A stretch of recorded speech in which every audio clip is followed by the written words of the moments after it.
নমস্কার বন্ধুরা, আশা করি আপনারা সবাই ভালো আছেন।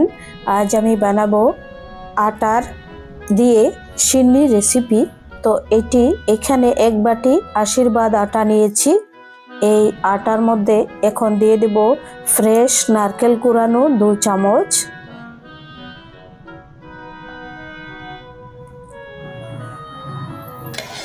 আপনারা চাইলে এমনি গুঁড়ো কিনতে পাওয়া যায় নারকেলের, তো এটি দিতে পারেন। আমি দিয়ে দিচ্ছি এখানে ফ্রেশ নারকেল কুড়ানো।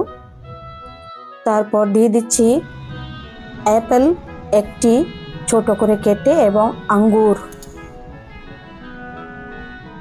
আঙ্গুর দিয়ে দিচ্ছি এবং তারপর অ্যাপেল দেওয়ার পর এবার দিয়ে দিচ্ছি 1 চামচ কাজু এবং কিশমিশ, কাজু বাদাম কিশমিশ 1 চামচ।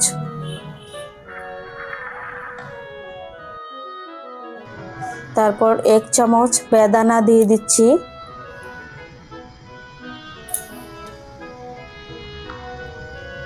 এখন দিয়ে দিচ্ছি 1 চামচ চিনি। তারপর দিয়ে দিচ্ছি তুলসী পাতা 1 চামচ এবং অল্প কয়টা গাঁদা ফুলের পাপড়ি। এখন দিয়ে দিচ্ছি 4 ভাগের 1 ভাগ কর্পূর, একদম 1 পিঞ্চ কর্পূর দিয়ে দিচ্ছি, বেশি কর্পূর দেইনি। এবার আধা চামচ ঘি দিয়ে দিচ্ছি।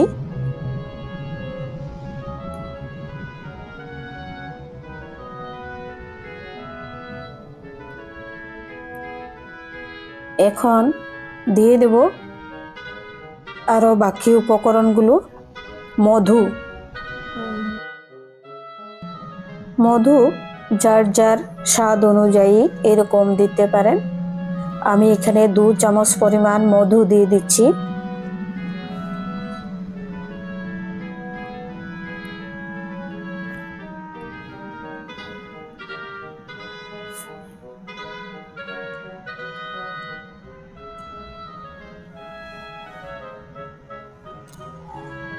এবার দিয়ে দিচ্ছি এটি মানে পূজাতে লাগানোর জন্য কলা, পাকা কলা এরকম ভাবে ভেঙে দিয়ে দিচ্ছি।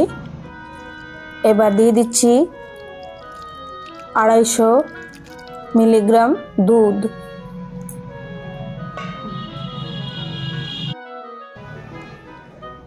এবার দিয়ে দিচ্ছি আরো একটি তুলসী পাতা আর একটি গাঁদা ফুল দিয়ে দিলাম। খুব সুন্দর এরকম ভাবে সিন্নি বানিয়ে দেখবেন, ভগবানকে নিবেদন করবেন, খুব সুন্দর। দেখুন, আপনারা চাইলে এখানে খেজুরও দিতে পারেন, আমি খেজুরটা দেইনি। সম্পূর্ণ তৈরি হয়ে গেছে। আপনাদের যদি রেসিপিটি ভালো লেগে থাকে চ্যানেলটি সাবস্ক্রাইব করবেন, লাইক করবেন, শেয়ার করবেন, কমেন্ট করে জানাবেন কেমন লেগেছে আপনাদের এই সিন্নি রেসিপি।